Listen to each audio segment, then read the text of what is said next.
Now, would you please sit back, relax, and enjoy the best part of the service? Help me welcome our pastor as she comes. Give her a hearty amen. My heart goes out to the suffering of people in this country. When I hear the cry of that man that comes from so deep within, we feel the pain. Not everybody. But I'm telling you something. The Lord gave me a message this morning. Preach on justice. Preach on justice. You know, it's a fact that if you're black or brown, you're not going to get a fair shake. You're not going to get it. So when people say, well, that's just a bunch of talk. No, that's not a bunch of talk. That's truth. You have to live it. Walk in our shoes for a moment. Then you can see, just stand on the sideline and watch how things are done. There's no justice in this country. Every time I hear somebody say something about our justice system, I've said we don't have one. We don't have one. You say, yes, we do. No, we don't. And let me tell you what justice really is. It sure ain't what we're seeing. Every time I see a sign, they say the Justice Department. One time our guys went to Washington, D.C., and was there at the Justice Department looking to see somebody. And the guards that were outside, they said this to them. They said, they have us out here guarding everybody outside. He said, the crooks are in that building. He said, that's who should be guarded, you out here, not them, because these people, they're all crooks. I studied this week, it says about 50% or more Americans truly believe that the criminal justice system is fair. And since we are a small percentage of this country, it tells you blacks are not in that number. They're not in that number. And believe me, when I talk to you this morning, I talk to you from the depths of my heart, and not because I am black, but because I want to talk about right and wrong. Yes. The scripture puts it this way. And it says, the God of Israel said, the rock of Israel spake to me. He that ruleth over men must be just and ruling in the fear of God. So if you're going to be ruling over somebody, you got an authority, whatever it may be, you need to be just and rule in the fear of God. Because if I fear God, I'm not going to treat you that way. If I fear God, I'm going to treat you like a human being. I was a bit appalled when George Stephanopoulos some time back, he asked Dennis Rodman, he'd just come back from Korea. And he said, did you get a chance to talk to them about their human rights? When I heard that, I thought, are you kidding me? Ask them about human rights. Let's start at home. Let's start at home. Human rights right here first. Then when you get it straight, you can talk to somebody else. You know what? I was coming in the car this morning. I know what this meant, but sometimes dictionaries makes it a little clearer. And human rights is this. It's the basic rights and freedoms that belong to every person in the world, from birth until death. That's what human rights is. And it said rights inherent to all human beings, regardless of race, sex, nationality, ethnicity, language, religion, or any other status. Fundamental rights, especially those believed to belong to an individual and in whose exercise a government may not interfere, as the rights to speak, associate, work, etc. So when I look at this, I'm thinking, why do we as a nation, we're always looking in other people's yards saying what you need to do. If we first get straight here, we become a power to help others to be there. So if you're not just, you have no business being over nobody. Because that means you ain't going to treat me fair. You're not going to treat me fair. This lady, I mean, what kind of world do we live in that a woman is begging for help, and she's dying with cancer, laying on the street? Let me tell you something. If that had been a white woman, they would have come and got her. They would have said, wait, we got to help this woman. But black, get back. You don't fit. But you know what I'm glad about? That we got a God that is just. He is righteous. He is holy. What I like about God, there's no gray area in anything. He says if you sin, the wages of sin is death. And here it is. There is no in between. There is no the wages of sin is death for whites. The wages of sin is death for blacks or Hispanics or any other ethnicity. So he's saying to us, I love all y'all the same. And you know he really means it. Because when he went to Calvary, he didn't say, well, I'm going to try to die for these coloreds. I'll try to die and get things right for these white people. He said, everybody. He embraced all of us. I want you to come to me. He made me black. He made you white. He made you yellow. He made you brown. Whatever you are. But he's not saying because you this color, don't come. And poor, oh my God. I was thinking about Jerry Spence. Jerry Spence is an attorney that lives in Wyoming now. He's semi-retired. I never forgot him. He looks like a cowboy, and everybody knows who he is by that alone. But anyway, somebody interviewed him one day, and they said to Jerry Spence, they said, talking about justice. He said, there is no justice. He said, justice is green. This is an attorney. Justice is green. It's not justice if you can pay for it. If money will set you free, that's not justice. Justice is fair across the board, rich or poor. Whatever you may be, if you can't afford an attorney. Listen, I am convinced in my lifetime that I understand clearer than ever that nothing is worse than to be treated unfairly. To be treated like you're not important. To be treated like you don't matter. I faced a lot of it in my lifetime, and I haven't nearly faced a lot of it that some of our forefathers faced and went through. But I'm so glad. You know what keeps me going? Because I got a God that's going to judge me right. He's going to give to me what I rightly deserve. And even if he wants to, he'll give me more. But he'll never undercut me. He'll never push me aside. He'll never say, no, I can't use you. No. It is the most horrible feeling in the world to believe that 1 out of 4 American men, black men, are going to go to prison in their lifetime. You ain't even been born yet. You haven't even had a chance to be named. You haven't had a chance to come into the place where you need to be. Because you're black, one out of every 4 is going to jail, like it or not. I taught my kids all their life, you want to fear God, you want to obey the laws of the land, and if you do what's right, you don't have to worry about it. That's what I told my kids.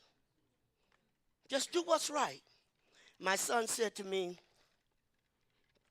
he said, Mama, some guy walked up to me one day and said to me, do you think you ever go to jail? He said, no, I'm not going to jail. He said, I'm never going to do anything that would send me to jail. No, I'm not going. He's seen that happen to him. The people in our church know we have 6 men, 5 of them that went to prison. Never broke the law. Never did not one thing wrong. They were people who made an honest living. They were IT professionals. They didn't make a little money. They made good money. They didn't steal. They didn't kill. They didn't lie on anybody. They put them in jail. Check this out. I told my kids, you don't have to worry about being treated bad. If you got evidence to prove your innocence, that's all you need, because that's what the system tells you.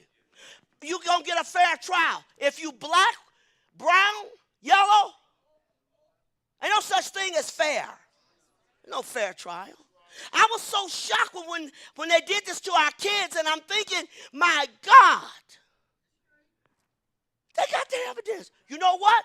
The judge said, I'm not going to let the jury hear your evidence.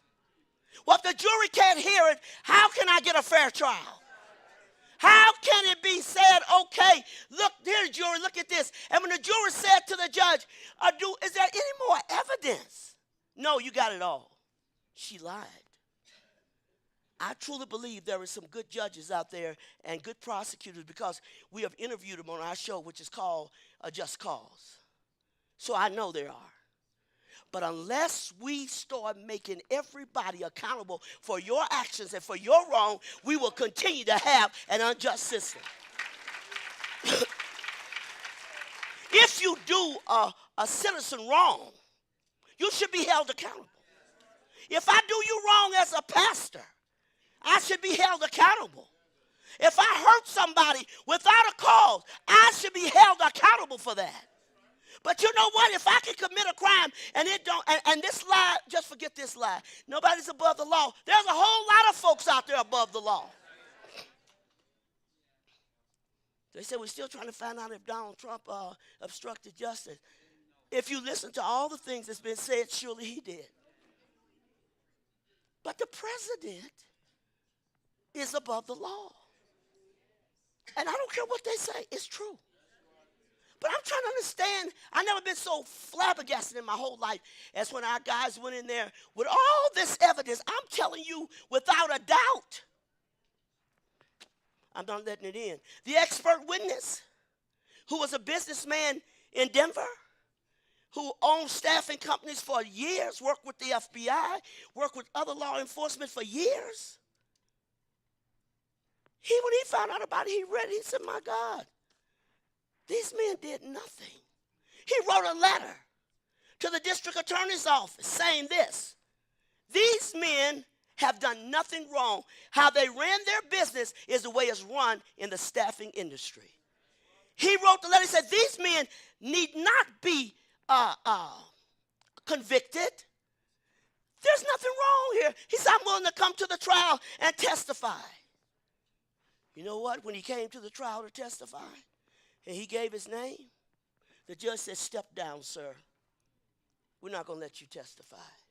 Why? Because if the jurors hear from a man who knows all about this business, surely they're going to say, well, that man knows what he's talking about. He happened to be white, but don't have no problem with black. He said, I'll be there for you. No, you're not going to let my expert witness. If you study the law at all, it plainly tells you your expert witness is of absolute necessity in a trial. But I take him away. I take him away. When another lady who was in the staffing industry wrote a long letter to the attorney general, the attorney's office up in Denver, and said, these guys, I know these men. They worked in this business. I hired a lot of them. These are decent, honest men. It doesn't make any difference.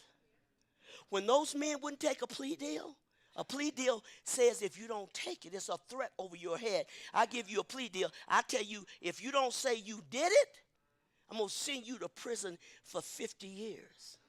But if you say you did it, I'll send you for 30. People are so scared of going to prison for long periods of time until I just take a plea deal. Our son says, we're not taking a plea deal. We did nothing wrong. Why should I plead to doing something wrong? I did nothing wrong. I'm not going to do it. You know what they did? They studied our family pretty good. So now they bring my daughter in and says, in front of the grand jury, and says she lied to the grand jury. Never did. Never did. They said my daughter forged her name on a check. Never did. So we got the handwriting expert, and said, and she works for the government and large agency, and she got it, and she said, your daughter, this is not your daughter's signature. She checked it out. Check this out. took it back to the court. In fact, one of the lawyers said before they even did it, said to one of our guys, well, it doesn't matter if she's innocent. She's going to get some jail time. Are you kidding me? It doesn't matter if she's got proof of her innocence. She's going to get jail time. Took my daughter that ain't never broke the law, been raised in church all her life, counselor in the church, never been in trouble in any kind of way. And you just come along and now you got it in front of you. What are you going to say? The judge just dismissed it. I'm not paying attention to that. I'm going to send you to jail, Miss Clark, for 6 months in a prison camp in Arizona. You talking about somebody's heart being ripped out? It was ripped out. I'm thinking, are you kidding me? You have the proof. Does it matter? No. And the attorney said, it's not matter. Don't you buy this garbage. They try to make us look good to the other parts of the world. That if you don't have a lawyer in the United States, they'll furnish you a lawyer. They'll furnish you a government lawyer or a state lawyer. And the people that's paying them their checks, that's what's going to happen. That's not happening. So when I look at that, I'm thinking, God, all these years I've been fooled. I've been deceived. This is not what happened. That's not the way the system works. And you know what they'll tell you? We got the best system in the world. God forbid. God forbid. So you look at it and you think, I'm so glad I can look to God and say, Lord, take care of this for me. Fix this for me. I visited with my son yesterday in prison, and the other guys that's there, they're almost out. We've been fighting this battle like you won't believe fighting. We've been to Congress on the Hill taking stuff, and now we even had the honor to be able to talk to one of the former presidents that said, send me that stuff. Send it to me.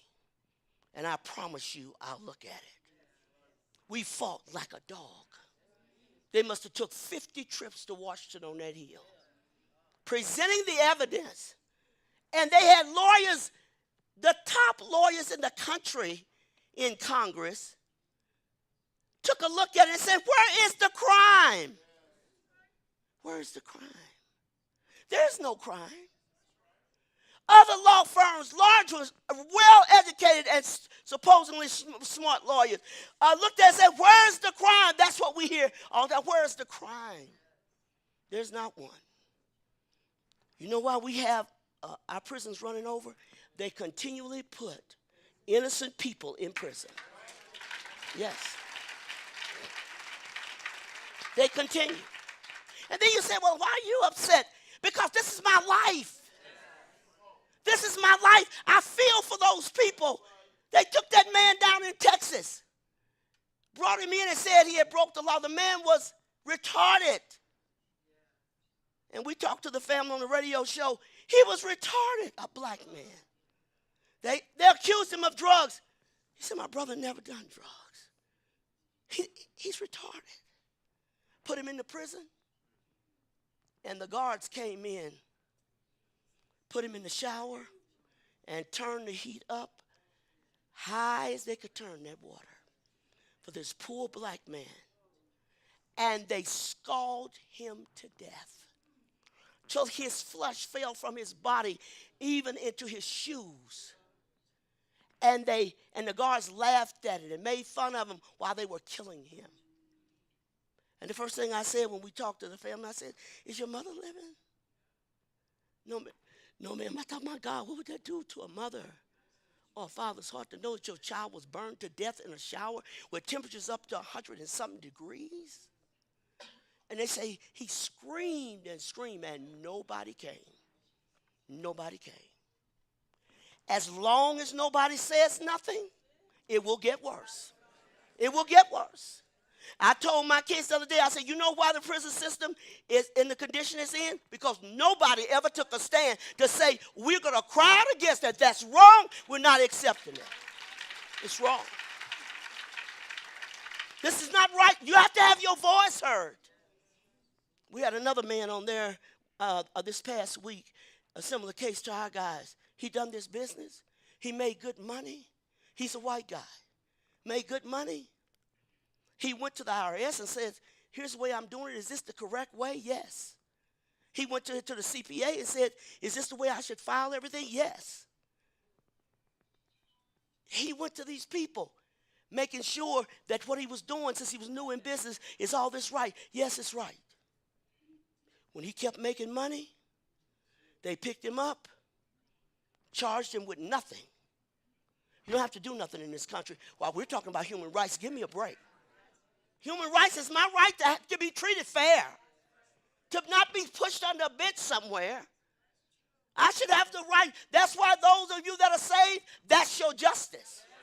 God will defend you to the hilt.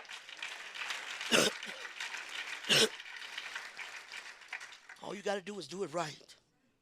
I had a daughter wrongly in prison. I never forget that Sunday night, leaving the church, getting ready to send her to Arizona on the bus. My heart was killing me. They arrested another one of my sons. Didn't commit no crime. The judge said, Mr. Banks did nothing wrong. How many of the jurors believe he did something wrong? You never heard the case. Yeah, we believe. Why? Because he's black. He had to do it. See, everything they could do to try to destroy it. And I said to our guys, as soon as we get y'all out, hit it from every direction. Food in the prison marked with not good for human consumption. They feed it to them. 3 and 4 and 5 years food that expired, they eat it. And then they tell the people they have 3 nutritious meals. That's a lie. That is a lie. But if you've never been there, they killed this man in the prison up there, and we're going to bring that to Capitol Hill. They killed this man up there. He was getting ready to go home. He had 2 years left. He just talked to his son, said, son, when I get home, this is what we're going to do. We're going to go here, we're going to go there. I'll be so happy to see you again. He was a white man. They took that man down in the hole, isolation. They killed him. And his mother called and said, oh, you don't have to come. We'll take care of the body. You're supposed to call the family and tell the family, here, your son or your daughter died in prison. But how did they die? Them guards killed that man. And the mother called, crying her heart out. I got to see my son. Well, ma'am, you don't have to come here. We're going to take care of everything. We'll bury him. We'll cremate him. And so you don't have to do that. Let me see. She said, I want to see my son. He was getting ready to come home in 2 years. I want to see my son. He had a son that was 18 years old, 17, 18 years old. He was excited about his dad coming home. And when he found out his dad was dead, he went up to the top of the hill and pulled a gun out and blew his brains out. I said, if I can't see my dad, I don't want to live. You didn't only take one life. You took 2. They put my son in the hole when he first got there because he said, well, I guess racism is alive and well. And he said, oh, you think so? The abuse that goes on behind the wall is incomprehensible. So not only do this person is denied their right to freedom, but they are abused. The guards abuse these people. When we were going to visit them, the guards were heard whispering, if the banks come in, make it as hard for them to get in as possible. Make it rough. Don't let them see the books because the names is right there. Well, you haven't been here before. We've been here. We went at Christmas time. It's even worse when blacks fight against their own race. Come on, we got enough enemies everywhere else. Why are you doing it?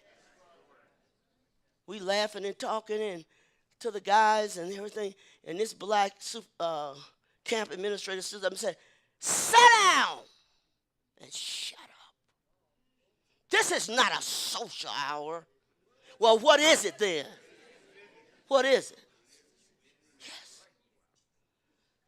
Yes. Our guys have never missed a visit. We got people that go from the church here every single week for 6 years. Didn't miss going.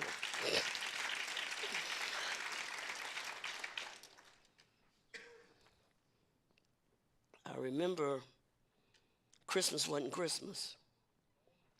It's very sad for us. And they give them a bag of candy. It's supposed to be their Christmas. Then they tried to ruffle their feathers. They tried to upset our guys. And the captain came down and told my other son the other day, he said, these men are model prisoners. They've never given us one bit of trouble. Because you know what? They're not criminals. They're not criminals. When I went down to Florence, Colorado, and preached in maximum security for 5 years, the guard came up one day, one of the guards, and he came up and he said, Rose, don't be nice to these guys. He said, these are animals in here. I said, no, they're not animals. They're human beings that did wrong things, but not animals. We treat animals better than that. You going to do this to human beings? I said, I don't agree with you. Then we went once a month. They took one night that we were coming and gave it to another person. Well, they were getting ready to have a riot. So when I got to the prison, the warden came, Sister Warden came. I said, Rose, can we see you in the office for a minute? I said, sure. He said, you got to help us. I said, what's wrong? He said, the guys are threatening a riot. He said, because we took their night. That's what they look forward to every month.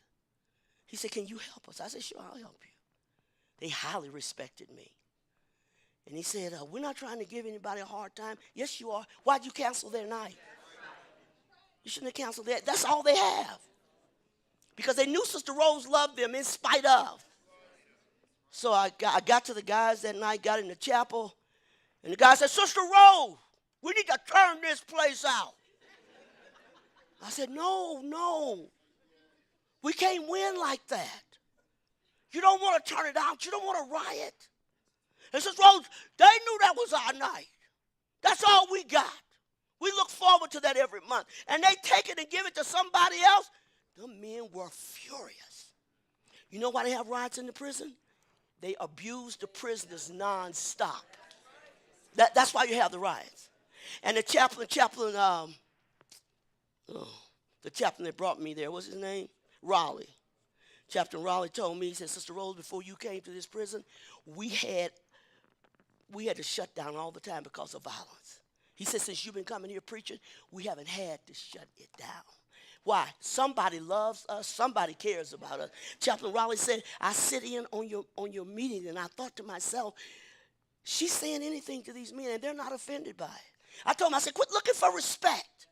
If you break the law, if you do wrong things, you want us to respect you for it? Because in prison, respect is everything. They didn't get mad with me. I said, you want to do what's right if you want respect. And Chaplain Raleigh said, he's sitting there and thought, oh, my God, that's a big thing in the prison is respect. That's what they want from everybody. And Sister Rose is telling them you don't deserve it, and they never got mad about it. And when we would get ready to go to file out, they would come back, or we couldn't hug them. We could only shake their hand. And Sister Rose, thanks for coming. So I went one night, and they had the head of every gang in that prison. They had over 500 blacks alone. And then they had other nationalities. And the gangs, they don't run together. They don't click. They're divided. They start coming to the service. The head leaders of the gang start coming. So I said to them one day, I said, would y'all shake each other's hand? They stopped and looked at me like this. You're new. You don't understand. And one of them said, Sister Rose, we don't shake hands. I said, you want me to still come and you can't shake hands? I said, well, that just ain't done in here. I said, y'all need to shake hands. So I came on down and I said, well, do this for me then. Can you just put your boot over there to his boot? Just touch the boot outside your place. They said, we can handle that. So they stuck their feet out there and they touched each other's feet. I said, hey, I still got something here. Because y'all don't even come to the same service. These men come in, they're tattooed to death, and they look like, hey, maximum security has got a lot of violent criminals in there. And they said to me, are you afraid? I said, no, I'm not afraid, because I don't care how violent they have been and what they've done. God forgives. And I'm surely going to treat them like they're human beings. Yes.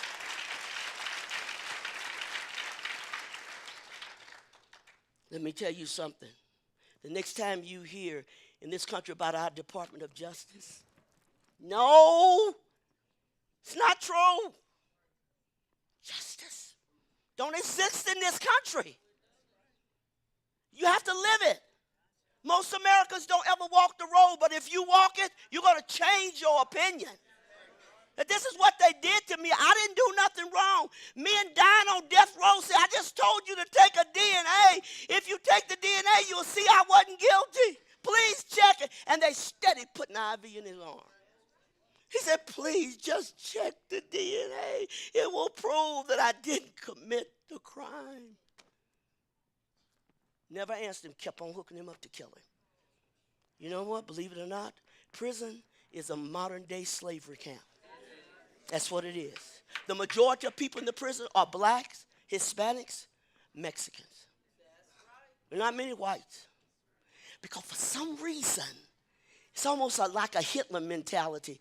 If you white and got blue eyes and blonde hair, hey, you got it going on. We'd be offended if somebody said, you're like Hitler. Hitler, he was a killer. He was a murderer of people. Because they didn't all look the same.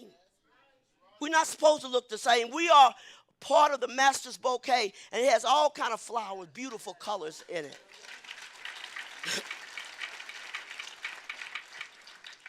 There's never justice and never will be in this country until we quit being judged on the color of our skin. There'll never be justice as long as you are black or brown and the justice system is against you. We had a couple in this church that they hurt her during the time she had a baby some years ago, and she filed a malpractice suit, and they were a white couple. And an attorney said to her husband, he was fat. He said, let me tell you something. You better lose the weight because jury don't like fat people. What's that got to do with the law? What's that got to do with right and wrong? So if I ain't skinny, I'm going to jail. He said, I'm telling you, he said, it may sound bad, but it's true. Jurors don't like fat people. Boy, help us, God.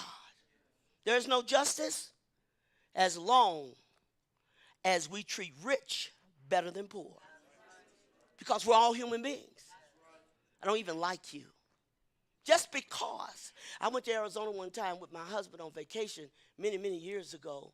And I went into this store, pretty exclusive store. And I went in, just checking, see if anything's in there, maybe on sale or something. And so as I go down the rack, pushing the clothes, this man comes over and snatches the clothes and pushed them back, said, get your hand off of it. I said, let me tell you something. I'm sanctified. Don't you dare move it again. Don't you dare. I'm saved, but I ain't stupid. You come over here and move them clothes again. I can't beat your tail up, but I can make you think I'm going to. I got a right to look at these clothes. My money's the same as yours. And if I want to buy something you don't know. Mr. Rich in Oklahoma, he had a store called Rich's Shoes. Very, very expensive shoes. Always waited for the sale, but he said, Rose, let me tell you something. He said, you quit judging people by their color and how they look, if they look like they're poor. He said, I learned a lesson through that. He said, let me tell you about it. He said, this man walked in my store and he said, he said, I want those shoes, those shoes, those shoes, and those shoes. And he said he thought he ain't got no money for these shoes. He said, the man rung him up. He said, that man pulled a roll of money out of his pocket like that. He said, from that day forward, I thought you don't judge a person by how they look. Some of these, they did that to Mr. Walmart when he first came to Colorado. And he landed, but he had on some Farmer John breeches. He didn't look like Mr. Walmart.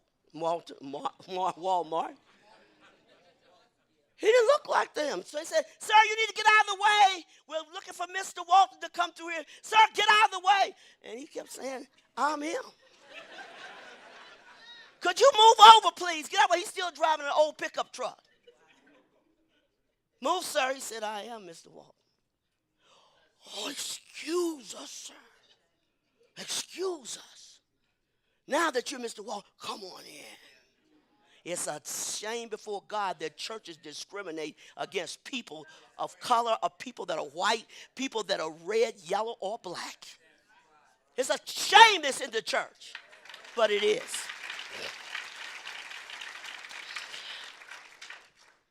You'll never have justice as long as somebody can buy it. Judges are being paid behind closed doors. Prosecutors being paid.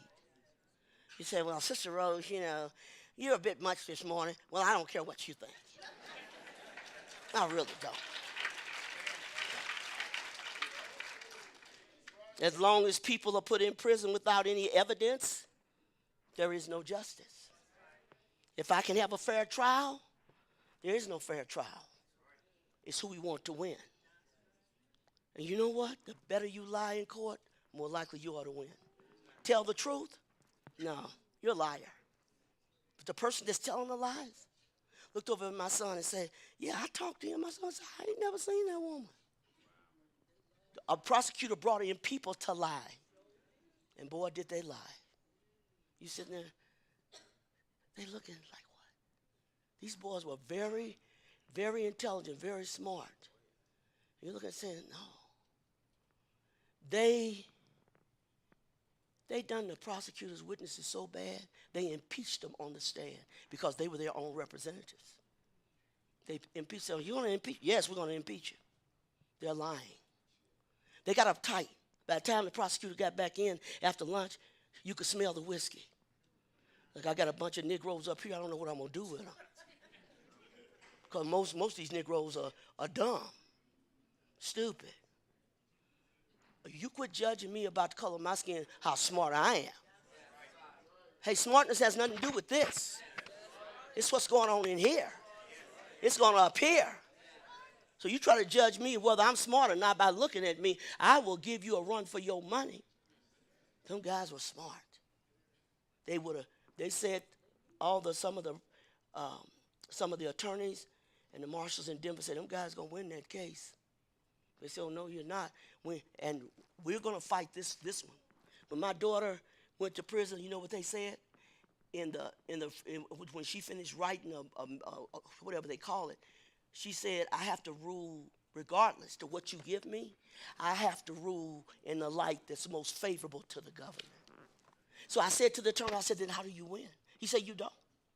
Because if the government brings you to trial, no matter what you bring, he said, I've got to rule in the light that's most favorable to the government. So no matter what you say or do, I got to rule for the government.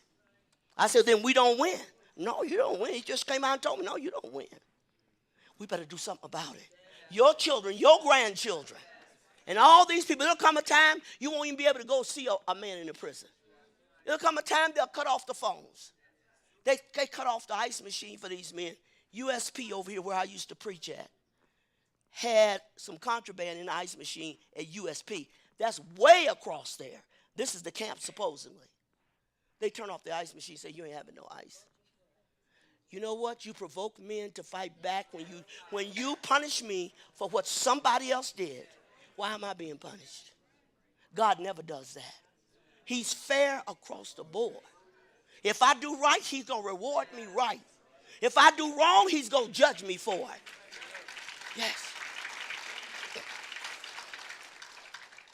Yes. God is not partial to anybody. No. He loves us all the same. And if you sin, you're going to hell. If I sin, I'm going to hell. He ain't going to excuse it. This is what it says. Look at it. So you know what? People, we need to care enough whether or not we ever experienced the system. We need to care enough about the pain. When that boy cried back there this morning, it was all I could do not to cry. I'm thinking, this is pain. When he said, oh, pain. It's unbelievable. You may not have felt it. I felt it. I thought this is coming from the depth of this man's soul. They wouldn't help her.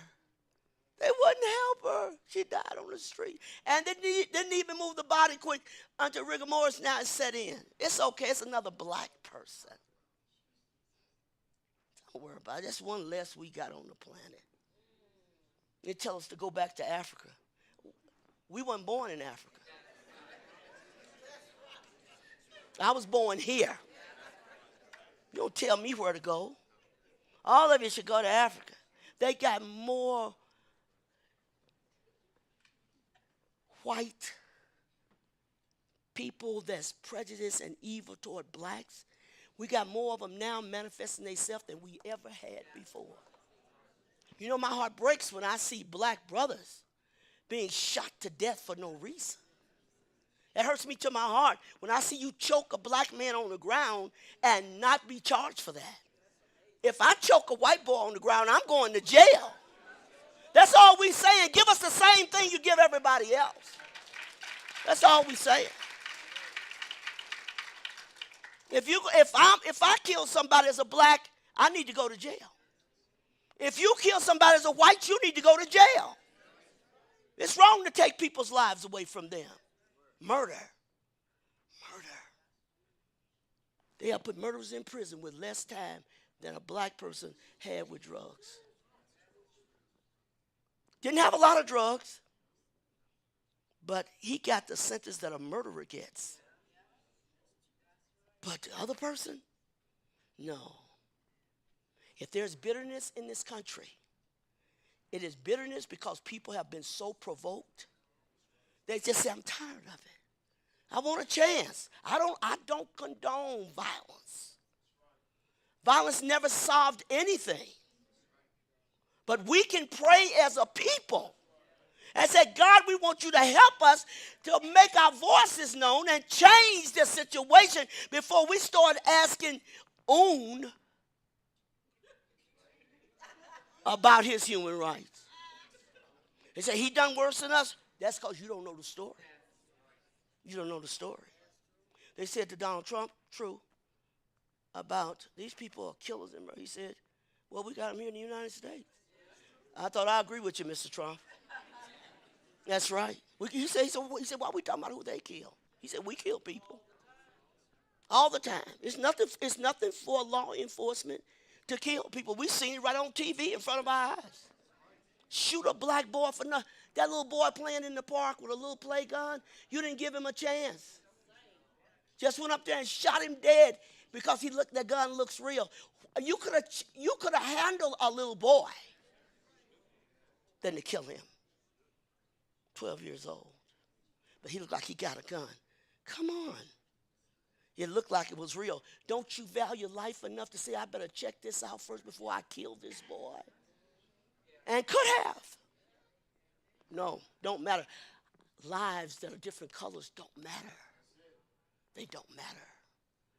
And black people as a whole in this country, and we got a lot of whites that stands with blacks, believe me. And our hats are off to you. But I say we as a people, we don't even support each other. We got black people that's got enough money and all this stuff, and they made it to the top, and they never look back down at that black brother that's on the ground being shot to death. I said, where was Oprah Winfrey? When all these black men were being killed and shot on the street, and all that, where were you?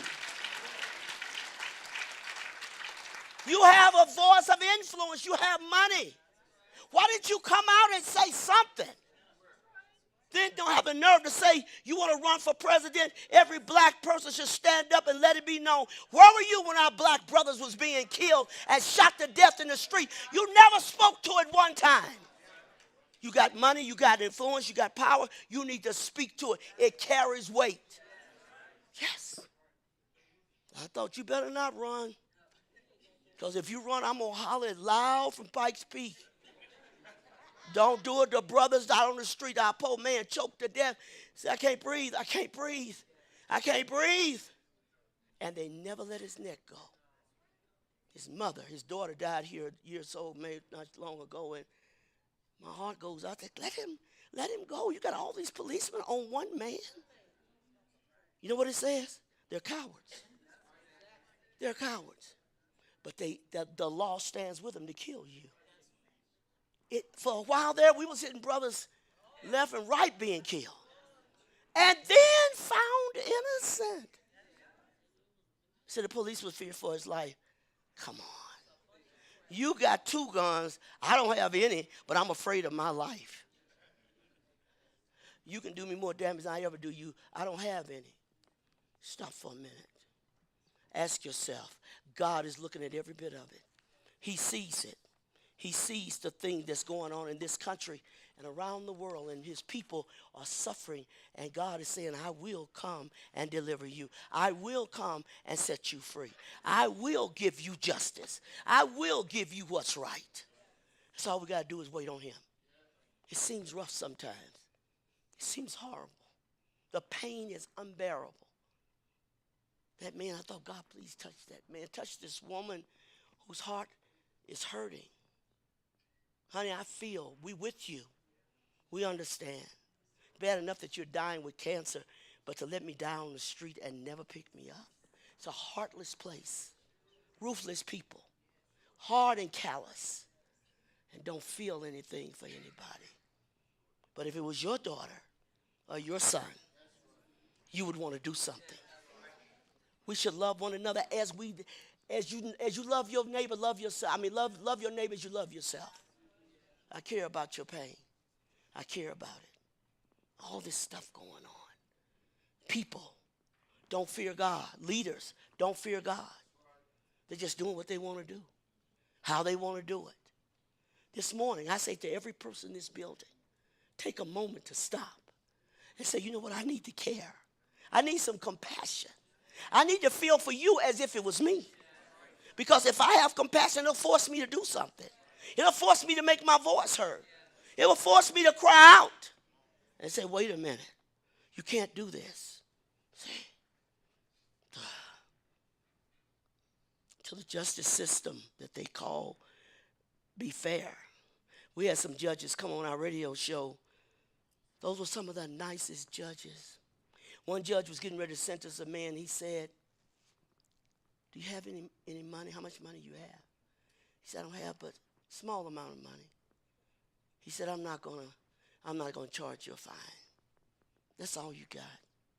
These are decent judges. I said, find them all over the country, because when you cry out against the wrong ones, find the good ones and let's talk about them. See, because everybody ain't in the same pot. See? One man had been to the war, was being sentenced to prison for maybe an overnight stay for something.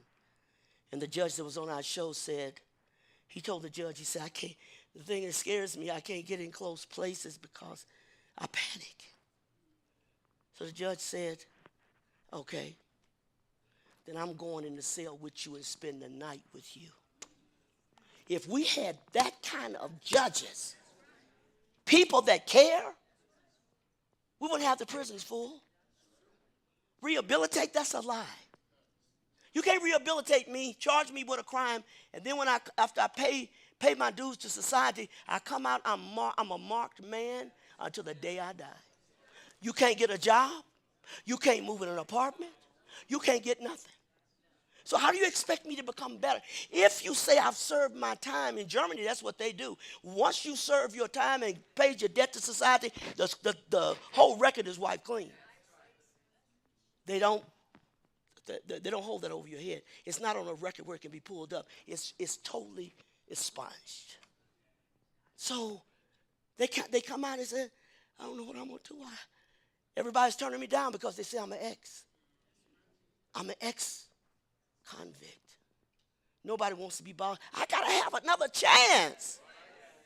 Give me a chance. I went to prison. I paid my dues. Can you give me a chance to really build my life up? I can't build it off of nothing. I can't do nothing. No, you ex-convict? No. You been to prison? No. Guilty or not guilty? Still, we don't want you. Well, when we start having compassion for people, we'll have a system, a just system. They say you paid your dues to society. Okay, let's help him. And they rehabilitate him so they can come back out and get a job. You ain't gonna get no job. See, they don't do that. This morning, I want every person in this building, black, white, red, yellow, brown, to stop for a moment and say, what if you were black? What if you were brown? What if you were not given a fair shake? How would you feel? Have you ever just taken a moment and not crossed the street because you see a black man and he got braids in his head? He looks like he's violent. No, he just got some braids. They won't beat you up. The braids ain't going to attack you. And he looks like, because he doesn't look like you. Then I crossed the street, man. I looked at him, I thought today he looks like he's ready to kill somebody. Give us a break. We could say you look like you're getting ready to kill somebody.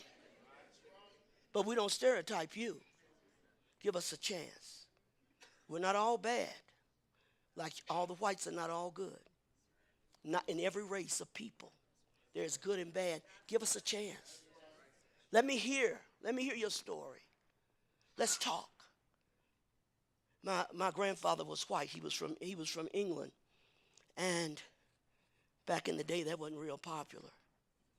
But he and my grandmother married each other, and I never got a chance to know him because he was dead before I was born. But I thought, you can just go down the street with a black and white together. It's like, what is this? And then you got black women that say, honey, what's wrong with the sapphires?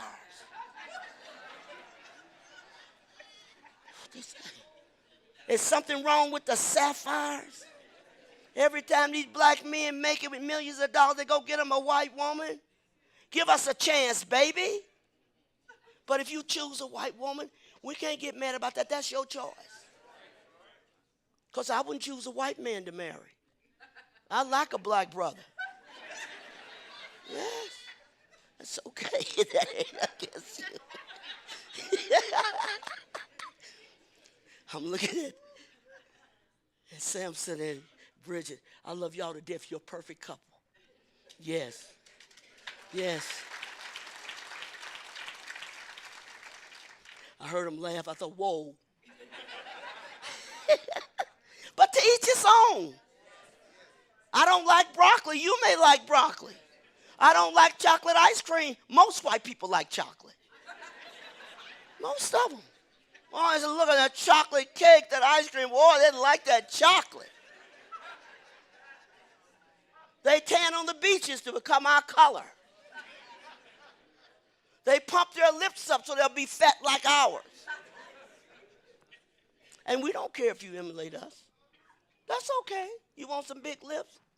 Go ahead, but you ought to thank God for the thin ones you got. Because, I mean, for sure, God left some of the white people out with lips. They don't have lips. They have a line. That's true. He said, where's your lips?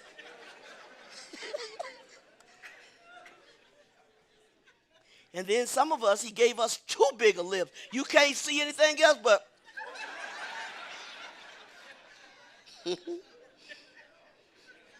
But it's okay. You're getting the message across. Big lips, little lips, slim lips, whatever. Let's just love each other. And it's okay for you to be different from me. It's okay that you express yourself different from me. I brought Brother and Sister Ledbetter out here. They're ministers. I used to go to their church in Oklahoma, and I brought them out here. There's a white organization. And I took Sister Ledbetter. I said, I want to buy you a new outfit, Sister Ledbetter. She said, okay, hon. And so I went down to the store, and I brought back 5 suits. And she tried it on, and it took her forever to make up her mind. I'd never bring 5 again. And she went around and around. And she looked over at Brother Ledbetter. She said, Kirk, what you think? And he said, honey, all of them look good on you. And I said, now, that's a bad suit right there. She said, honey, you think it's bad? That's black people's words for saying, that's got it going on. You don't even speak our language. We're sitting around here talking about each other. If they said, is he hurting her feeling? No. We said, go on, you dumb idiot. And I know we both laugh about it. We don't say, he called me an idiot. My God. It's okay. We need to get to know each other. We need to understand we're different. We talk different. We feel different. Hey, we're good, though. We're good. You talk different from us. We talk different from you sometimes. We say words that you ain't got a clue what we talking about. The only person understands is another black man. He said, oh, she automatically thought bad meant the soup was ugly. But we've been saying that to each girl, that's bad. That's part of our language. It's okay, though. We're okay. I hope today, if you never thought about this, and quit calling it justice until we get justice. Quit saying everything is all right until we get justice. Quit saying, well, you know, they probably did it. Don't probably me. At least find out if you want to, did I actually do it? Give me a break. Just because I'm black don't mean I'm violent. You know why we call black people violent? Because after the slave master stepped on our head and beat us with chains and did all that, one morning we woke up and say, I'm going to beat your tail with a chain. You call that violent? We call that defending ourselves. Don't expect me to be quiet while you keep beating the crap out of me. Give me a break. Many churches and pastors don't like to deal with this sermons. You know why? Because it's too touchy. No, that's why it's touchy. Because we don't talk about it. Because we don't deal with what's on the table. What's on the table, deal with it. It is what it is. And if I find myself in a place of racism, be you black or white, red or yellow, let me accept the fact God changed my heart. And let me love people for who they are. That's going to make the difference. I love you this morning. I appreciate every person that's here. And there's not a person sitting on this pew this morning that I wouldn't do something for if they needed me. I don't care what color they are.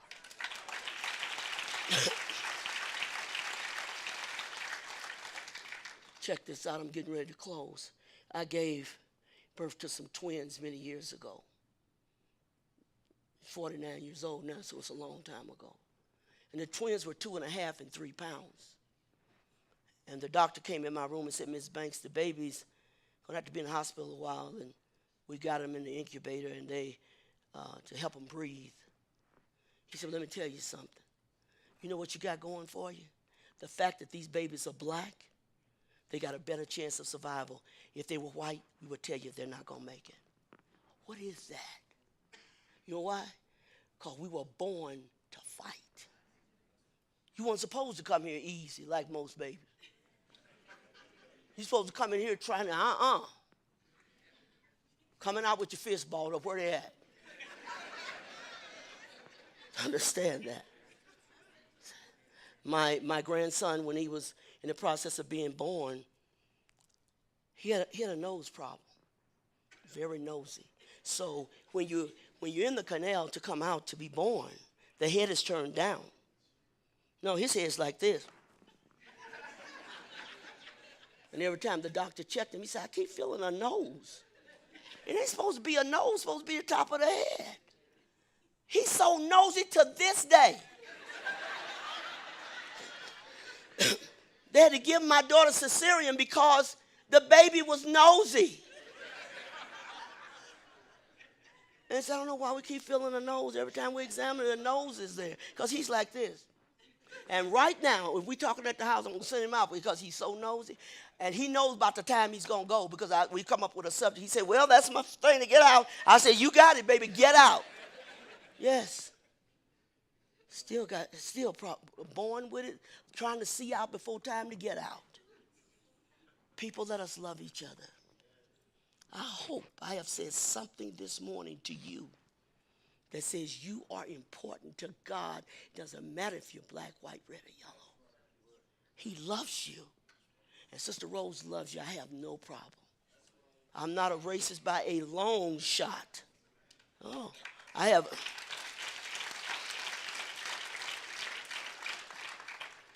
a great sister-in-law, Carol. She's white. My baby brother married her 30-something years ago, and they still get along so good. She cooked them black folks food till you wouldn't believe it. I mean, she don't cook one meat. She got 3 meats going on, 3 vegetables. This, And I think, well, what y'all gonna do with all that meat? Just get fatter? Yes. But if I say nothing else, we should not have in our society a black church and a white church. Nobody should ever say, well, that's a black church. It should be a church with all nationality of people. I hope this morning that you know that we're not bitter at what happened to our families, but it inspired us to fight not only for our family, but for others that don't have a voice. That's what we're doing, fighting for everybody. God bless you. Will our musicians please come forward? And I hope that you'll think about this. Next time you see somebody that's not your color or not your, don't look like you. I don't want to look like everybody else. I want to look like me. If God made us to look like everybody else, we would be monsters. We all different. But you're special to God. Yes. So if you're sitting there this morning and you say, Sister Rose, what you said really struck me in my heart when that man, I think he left, didn't he? He's outside. Tell him I want to see him, okay? If you can, and you can, let's do it right. We can become so united as one that all the devils in hell couldn't break it down. We could be instrumental in winning black people, white people, yellow, red, black, brown. Let's do it. I don't care what color you are. You leave this place today and you want to stop for dinner and you go to a drive-thru. If you see a black hand come out that window with your hamburger, I guarantee you ain't going to say, what? You're going to grab that hamburger and say, thank you, ma'am. I don't care if the hand's black, just give me my hamburger. Same way with white. You don't sit there and say, is that a white person passing the bag? Who cares? If you're hungry, you don't care whether it's black or white, red or yellow. Hey, I'm hungry, give me that. Somebody needs blood, give it. You don't have to say, I'm giving some blood, but this is for blacks. This is for whites. I'll see him in a minute. Yes. So I ask you this morning, if you've heard the message, say, I'm going to change that. I'm not just going to hate white people because of slavery. We have a lot of slavery stuff still going on, but you don't hate people because of it. You do your best to reach out and make a difference. Make a difference. God bless you. Would you stand to your feet? If you want prayer this morning, please come forward, and we'll pray for you, whether you're black, white, or red, or yellow. We don't care.